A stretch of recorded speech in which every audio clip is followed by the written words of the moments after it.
इस संसार में चारों ओर युद्ध और कलह की स्थिति बनी हुई है। हर एक किसी दूसरे से ईर्ष्या से भरा हुआ अपने अंदर ही अंदर दुखी है और दूसरों से जो उनके पास है उसे छीन लेने की कोशिश में है। ना तो किसी लड़की, ना किसी परिवार या बिजनेस की और ना ही किसी देश की सुरक्षा पक्की है। जब राज्य ही अंधेरे का हो तो और होगा भी क्या। ऐसे में एक विश्वासी को अपने जीवन में किन बातों को देखना जरूरी है, आज हम इसी विषय पर बात करेंगे। शुरू करते हैं परमेश्वर के वचन से। परमेश्वर का वचन हमने संत यूहन्ना की इंजील उसका 14 अध्याय उसके 27 आयत से लिया है। यहाँ इस प्रकार लिखा है, मैं तुम्हें शांति दिए जाता हूँ, अपनी शांति तुम्हें देता हूँ। जैसे संसार देता है मैं तुम्हें नहीं देता। तुम्हारा मन व्याकुल ना हो और ना डरे। तुमने सुना कि मैंने तुमसे कहा, मैं जाता हूँ और तुम्हारे पास फिर आऊंगा। यदि तुम मुझसे प्रेम रखते हो तो इस बात से आनंदित होते कि मैं पिता के पास जाता हूँ, क्योंकि पिता मुझसे बड़ा है। और मैंने अब इसके होने से पहले तुमसे कह दिया है कि जब वह हो जाए तो तुम विश्वास करो।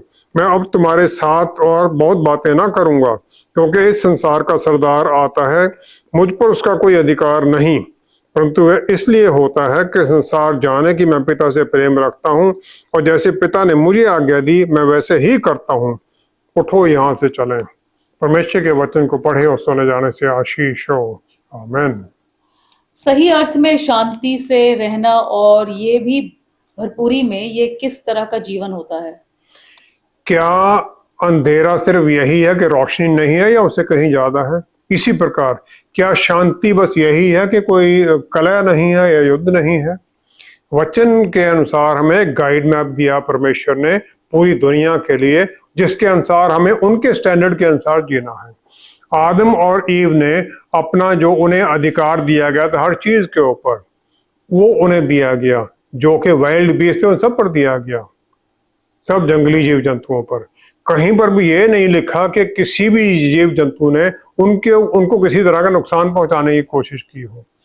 वो पूरी क्रिएशन के साथ शांति में थे, और जो सब कुछ रचना करने वाले हैं वो, उन्होंने जो कुछ बनाया था उनकी प्लान के अनुसार, उनके रूल के अनुसार सब कुछ चल रहा था। लेकिन जब पाप उनके जीवन में आ गया तो वो डर से भर गए और परमेश्वर से ही छुप गए। उत्पत्ति 4 अध्याय 1 आयत में हम देखते हैं, जब आदम अपनी पत्नी हवा के पास गया तब उसने गर्भवती होकर काइन को जन्म दिया और कहा, मैंने यहोवा की सहायता से एक पुरुष पाया है।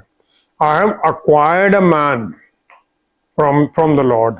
तो यहाँ पर इब्रानी भाषा का शब्द है वो काना इस्तेमाल किया, जिसका मतलब है एक्वायर, प्राप्त कर लेना, अपना, पोजेस करना उसको।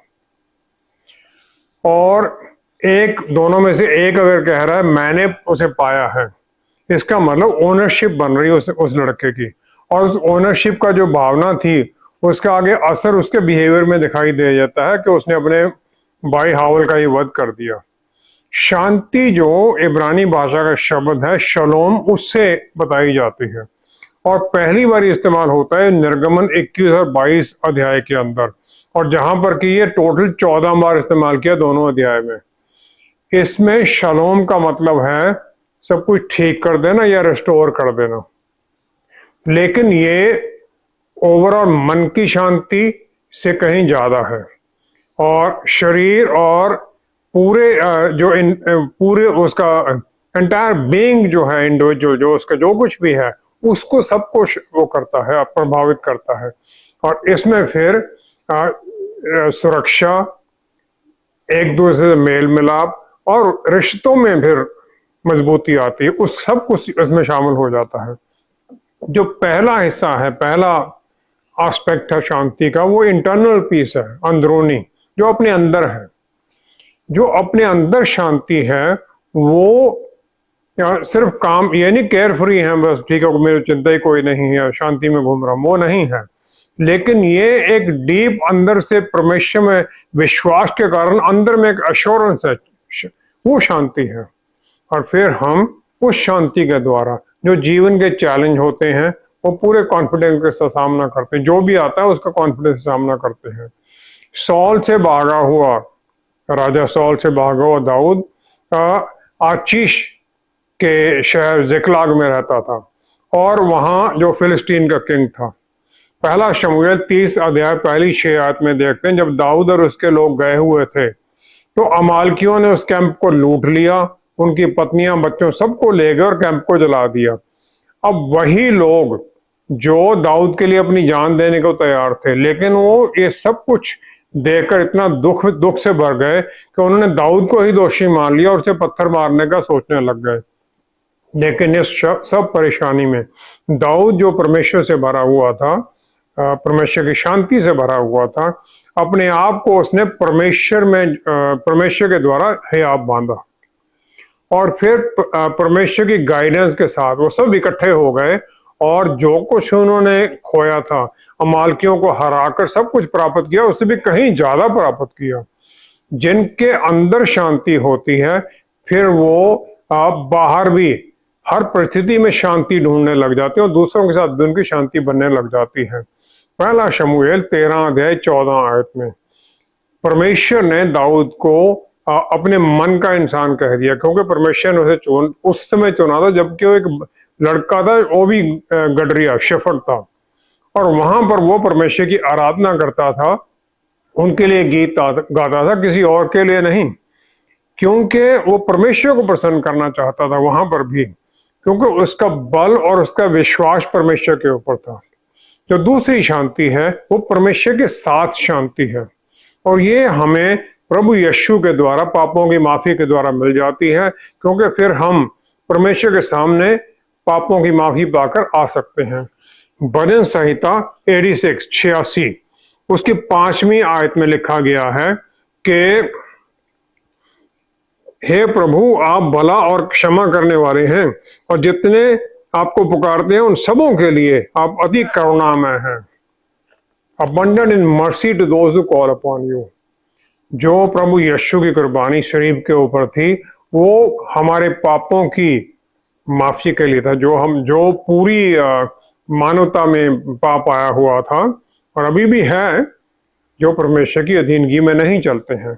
और इसके द्वारा जो परमेश्वर पर यकीन करते हैं और जो फिर प्रभु यीशु को अपना मुक्तिदाता मान लेते हैं, उनकी कुर्बानी में यकीन करते हैं, यूहन्ना 1:12 के अनुसार, फिर उन्हें परमेश्वर के बच्चे होने का अधिकार मिल जाता है।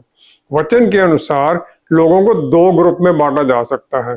पहले तो वो हैं जो कि सच्चाई को ढूंढते हैं, उसके पीछे उसकी खोज करते हैं, उसके पीछे चलते हैं, और ये परमेश्वर द्वारा चुने जाते हैं ताकि उन्हें उनके राज्य में, परमेश्वर के राज्य में और भी अद्भुत जिम्मेवारियां दी जाएं यहाँ धरती के ऊपर। दूसरे वो लोग हैं जो कि अपनी एक सामूहिक पहचान ढूंढते हैं, इंडिविजुअल नहीं, लोगों के साथ पहचान क्या है, और फिर वो किसी ना किसी जगह या किसी ऑर्गेनाइजेशन, किसी समूह के साथ जुड़ना चाहते हैं, उसके साथ अपनी पहचान बनाते हैं, और फिर ये एक जगह से दूसरी जगह अपनी पहचान ढूंढते ढूंढते घूमते रहते हैं।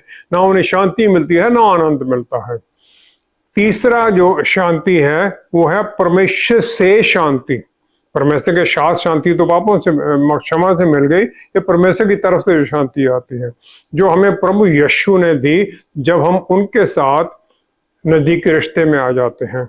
यूहन्ना 15 की 26-27 आयत में हम देखते हैं, 15, 26, 27 आयत के अंदर प्रभु यीशु ने कह दिया, शांति मैं तुम्हें देता हूं, अपनी शांति मैं तुम्हें देता हूं, अपनी शांति मैं तुम्हें देता हूं।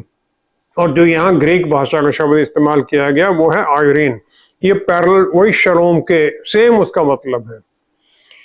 और जो शांति की जो मेन रुकावट है वो है जो सोसाइटी में बिखरापन है और एक दूसरे से सब रिश्ते जो गड़बड़ में चलते हैं, और किसी को ये समझ नहीं आती इसको पूरा कैसे की जाए, कैसे जोड़ा जाए, एक दूसरे से कैसे जुड़े। और यशाया नबी के पुस्तक उसका 9वां अध्याय उसकी 6ठी आयत में परमेश्वर ने अपने पुत्र के बारे में उनके आने से पहले ही ये डिक्लेयर कर दिया। उन्होंने कहा, क्योंकि हमारे लिए एक बालक उत्पन्न हुआ, हमें एक पुत्र दिया गया है और प्रभुता उसके कांधे पर होगी और उसका नाम अद्भुत युक्ति करने वाला, पराक्रमी परमेश्वर, अनंत काल का पिता और शांति का राजकुमार, शांति का राजकुमार रखा जाएगा उसका नाम, प्रिंस ऑफ पीस। प्रभु यीशु प्रिंस ऑफ पीस पहले ही डिक्लेयर कर दिए गए थे। जो दुनिया है शांति देती हमें, जो शांति के रास्ते में जो रुकावटें उन्हें दूर करके, लेकिन प्रभु यीशु हमें शांति देते हैं, बल से भर देते हैं, ताकि जो हमारे सामने परेशानियां हैं हम उनके बल के और उनके अधिकार में उनके ऊपर जय पाकर चले, सामना उनका करें और जय पाकर आगे निकले, जैसे प्रभु यीशु ने किया था। सलीब के ऊपर भी उनका जो खास जो चिंता थी, जो यहूदी लीडर जिन्होंने वहां पर पहुंचाया था उनको, पहले उनको माफी दिलवाने के लिए था। दूसरा जो क्रिमिनल जो सलीब के ऊपर साथ लटका हुआ था, दो में से एक जिसने तौबा की थी, उसको उसकी मुक्ति के लिए, और तीसरा अपनी माता मरियम की देखभाल उसके बाद में, वहां पर भी वो यही कर रहे थे। और फाइनली है पीस ऑफ गॉड, परमेश्वर की शांति, जो कि शांति के राजकुमार के द्वारा हमें मिलती है। वो प्रभु यीशु कहते हैं, मैं मत्ती 28 की 20 आयत में, मैं इस युग के अंत तक तुम्हारे साथ हूं। उनकी प्रेजेंस, उनकी जो सिखाते हैं वो उनके वचन और सब कुछ एक विश्वासी के सामने पवित्र आत्मा परमेश्वर जाहिर करते रहते हैं, उन्हें सिखाते हैं, याद कराते हैं। और जो परमेश्वर शांति का परमेश्वर है, फिर वो हमारे अंदर रहते हैं, ताकि हमें दुनिया के रास्तों पर चलने में सहायता मिले, और फिर हमें अपनी शांति में जो हम पा लेते हैं, उस शांति के द्वारा वो विश्वास में हमें आगे बढ़ने में सहायता करते हैं। फिर उस शांति में हम बढ़ते जाते हैं, किसी कमजोरी में नहीं, उनके बल में, हर परिस्थिति का सामना करने के लिए और पूरी तरह से आनंद और खुशी से भरे रहने के लिए। परमेश्वर की शांति का सोजो या हमारी मुक्ति से कितना गहरा संबंध है? ग्रीक भाषा का शब्द सोजो का मतलब है किसी को बहुत बड़े डिजास्टर, बहुत परेशानी से छुड़ाना, उसे सुरक्षा देना, जिंदा रखना और उसको संपूर्णता में लाना। और ये उनके लिए इस्तेमाल किया जाता है जिन्हें, जो कि नष्ट हुए जाते हैं, उनसे उन्हें छुड़ाने के लिए। मत्ती 8 की 25 में चेलों ने प्रभु यीशु को, जो किश्ती में जब वो स्टॉर्म आई हुई थी, चरम तूफान आया हुआ था, उन्होंने चला के प्रभु यीशु को उठा दिया, प्रभु यीशु हमें बचाओ, हम नष्ट हुए जाते हैं। और प्रभु यीशु ने उस तूफान को शांत कर दिया। जो सोजो है, ये दोनों शारीरिक और आत्मिक दोनों के बारे में है, लेकिन ज्यादा ही आत्मिक के बारे में है। आत्मिक है, शारीरिक पर असर डालता है। मत्ती 1 की 21 में यूसुफ को जो पता चला मरियम की प्रेगनेंसी के बारे में, तो उसने चुपके से उसे डाइवोर्स देने की बात सोची, लेकिन स्वप्न में परमेश्वर ने उसे स्वर्गदूत के द्वारा एक मैसेज दे दिया।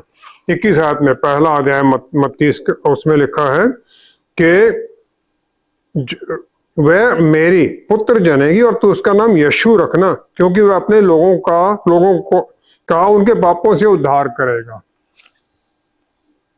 पुत्र जनेगी, तो उसका नाम यीशु रखना। उद्धार जो जहां लिखा गया शब्द, वो सोजो है, क्योंकि वो एक बड़ा विश्वासी यहूदी था, तो वो सब कुछ समझ सका और आज्ञाकारिता में चल सका। भजन संहिता 119 में विश्वास के बारे में और हर तरह की आज्ञाकारिता के बारे में, वचन के बारे में और सिखाने के बाद में, भजनकार ने आखिर में 165 आयत में यह कह दिया, आपकी व्यवस्था से प्रीति रखने वालों को बड़ी शांति होती है और उनको कुछ ठोकर नहीं लगती। Great peace have those who love your law. जब से इस धरती में सब चीज की रचना की गई, बेसिक कमांड यही है सबके लिए कि वचन जो परमेश्वर का, उसकी आज्ञाकारिता में चलें।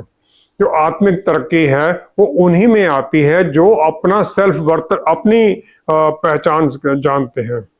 जो झूठ था, सांप ने बोला, शैतान ने जो सांप के द्वारा बुलवाया अदन बाग में, जिसके द्वारा हवा को बरमा दिया गया, वो उसके मन में शक डालने के लिए, ताकि परमेश्वर के प्यार के बारे में उसके मन में शक आ जाए।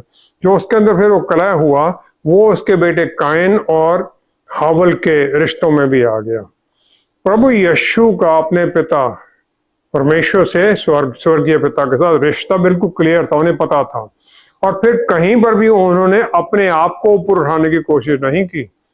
यूहन्ना 5 की 19-20 आयत में हम देखते हैं, उन्होंने ये कह दिया बड़ी कॉन्फिडेंटली, उन्होंने ये कहा कि पुत्र आपसे कुछ नहीं कर सकता, केवल वह जो पिता को करते देखता है, क्योंकि जिन जिन कामों को वह करता है उन्हें पुत्र भी उसी रीति से करता है। फिर उन्होंने आगे और भी कॉन्फिडेंस से कह दिया कि पिता पुत्र से प्रीति रखता है और जो काम वह आप करता है वह सब उसे दिखाता है, और वह इससे भी बड़े काम उसे दिखाएगा ताकि तुम अचंबा करो। He says, इससे आगे अभी बहुत कुछ होना है। मत्ती 4 अध्याय 3 से 7 आयत में हम देखते हैं शैतान प्रभु यीशु को जब टेम्पटेशन में जो उन्हें टेम्प्ट करता है, टेस्ट करता है, तो वो पहली 2 बार तो ये कहता है अपने पुत्र होने का प्रूफ दो और अपने आप को इसमें महिमा दे दो, चाहे पत्थर से रोटी बनाकर अपना बल इस्तेमाल करो और चाहे ऊपर से छलांग मारकर। जो मजबूत होते हैं अंदर से और रिश्ते में परमेश्वर के साथ रिश्ता, जो उनके साथ रिश्ता, उसमें जो विश्वास में पूरा होते हैं, कॉन्फिडेंट होते हैं, फिर उन्हें जो हमें ये मुक्ति मिली है फ्री में, उसके द्वारा फिर वो शांति से भरे जाते हैं, फिर उन्हें चिंता नहीं रहती है। रोमियो के पुस्तक 1 अध्याय 1 आयत में पौलुस रसूल शांति और आनंद से उस परमेश्वर के रिश्ते के साथ इतना भरे हुए थे कि वो अपने आप में कुछ बड़ा उसको कहने की जरूरत ही नहीं थी। उन्होंने कह दिया bond servant of Jesus Christ, प्रभु यीशु मसीह का दास हूं मैं। सोचो है एक इंसान के अंदर हर तरह की शांति लेके आता है, हर तरह की आशीष लेके आता है जब वो अपने आप को परमेश्वर के समर्पित कर देता है, रिपेंट करता है, रास्ता बदलता है और उनके पीछे चलने के लिए तैयार हो जाता है। मार्कुस 3:17 आयत में 2 भाई हैं, याकूब और यूहन्ना जबेदी के बेटे, जो कि प्रभु यीशु के चेले थे, जो उनके पीछे चलते थे। उन्हें प्रभु यीशु ने बनरगस या गर्जन के पुत्र कह दिया। लूका 9:52 से 54, 52 to 54 आयत में हम देखते हैं प्रभु यीशु एक सामरी गांव में जाते हैं, लेकिन वहां के लोग उनका स्वागत करने से इनकार कर देते हैं। अब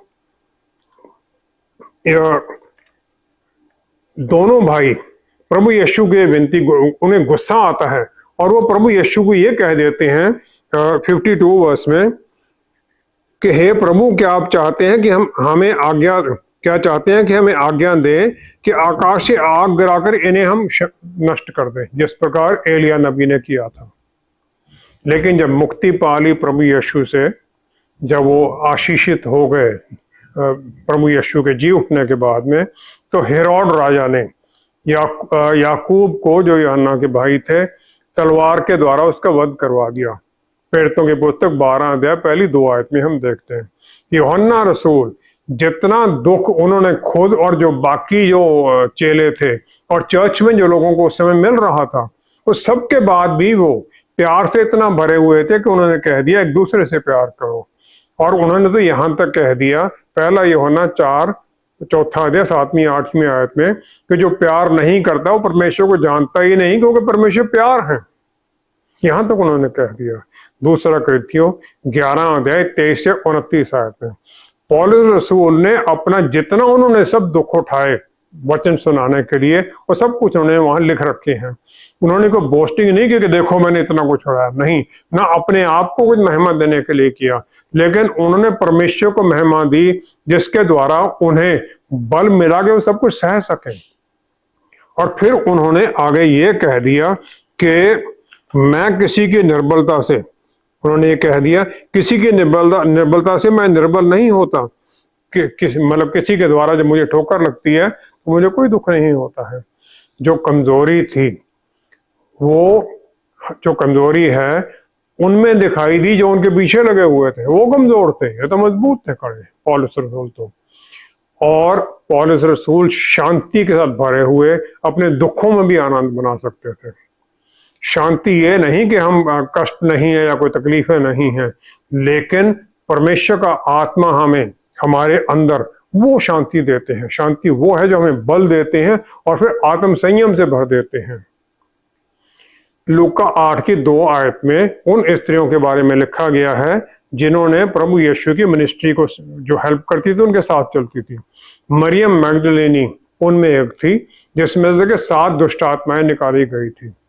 वो प्रभु यीशु की सलीब के ऊपर कुर्बानी के बाद में इतना दुख से भर गई कि वो खाली कब्र के बाहर फिर भी बैठी रही, जबकि पतरस रसूल और यूहन्ना देखने के बाद वापस भी चले गए। वहां बैठी रोती रही वो।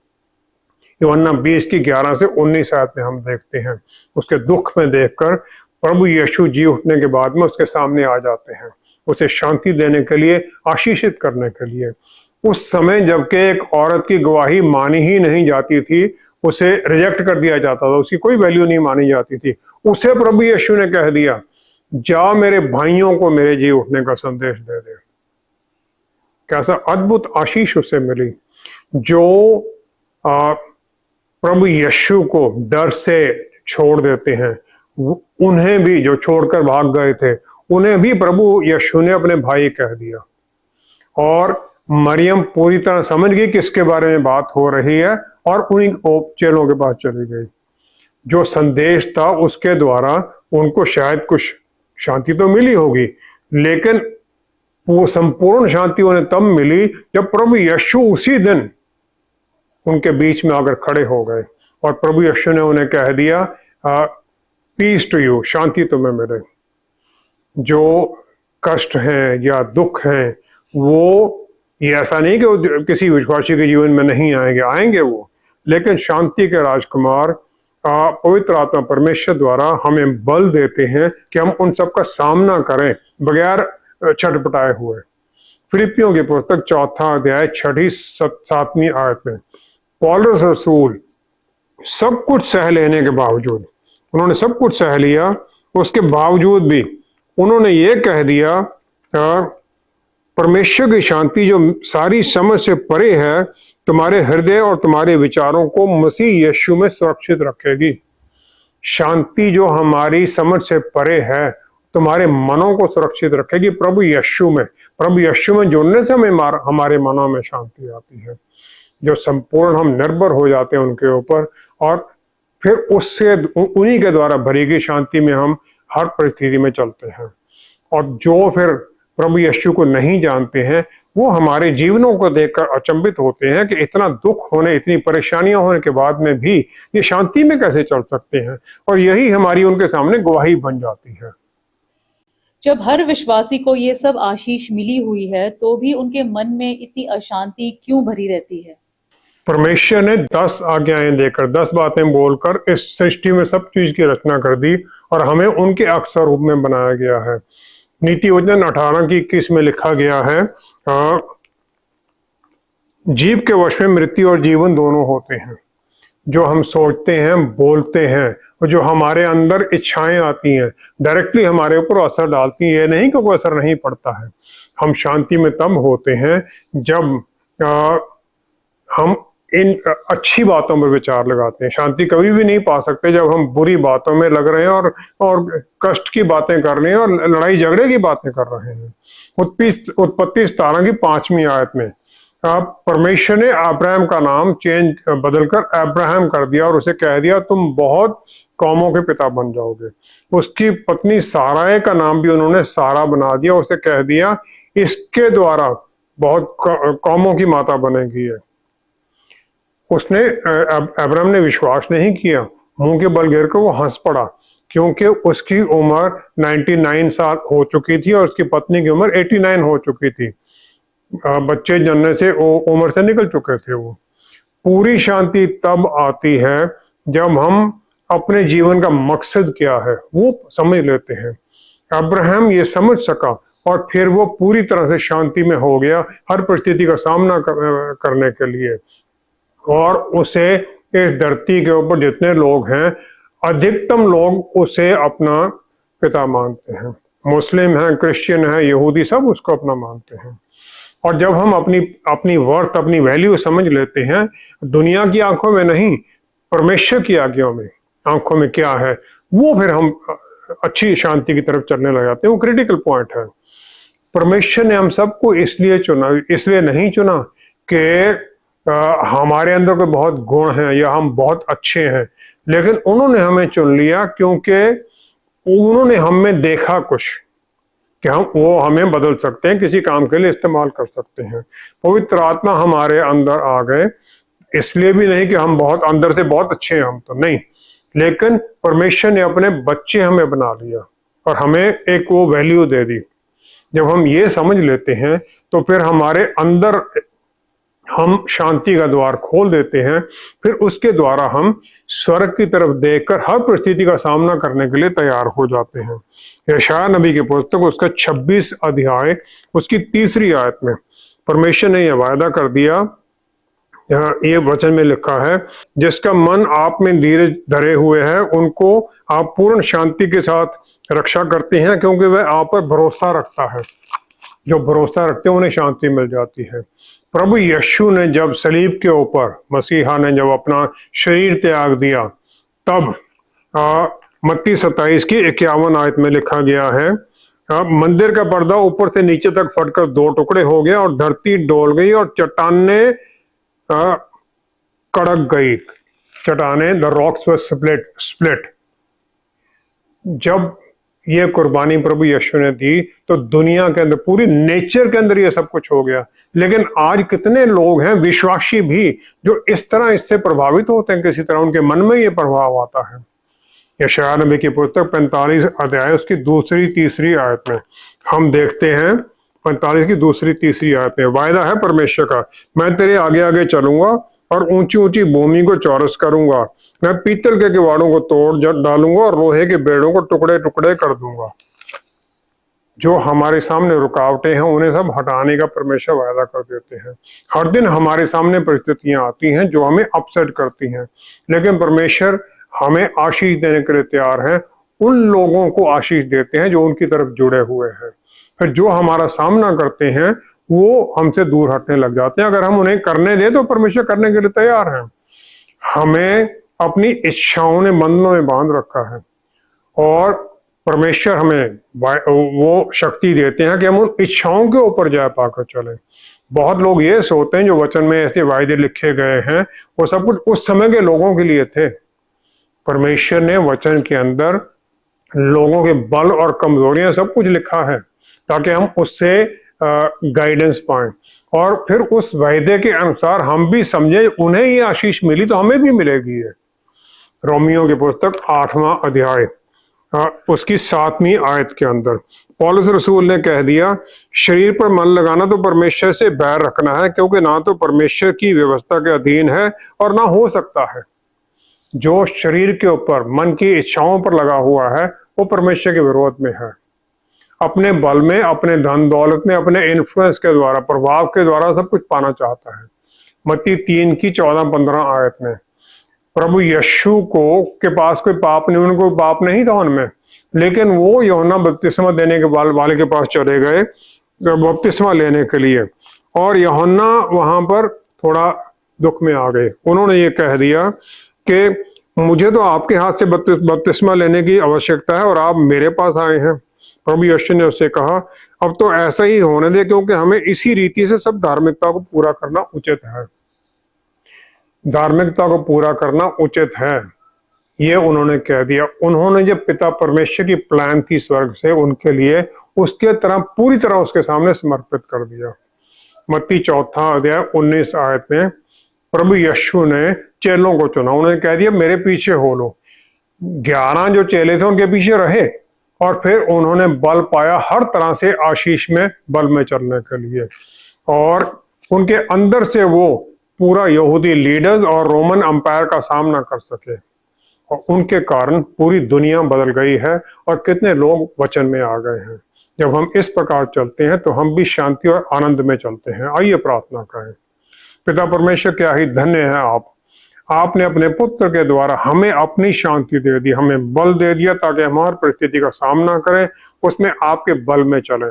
जितने हम जुड़े हुए हैं हमें आशीष दीजिए कि हमारी जितनी परेशानियां सब हम आपके सामने रखें और आपकी शांति से भर जाएं, क्योंकि इस विश्वास में चलें कि आप सक्षम हैं और हमें इन परेशानियों से छुटकारा भी देना चाहते हैं और दे रहे हैं और देंगे भी।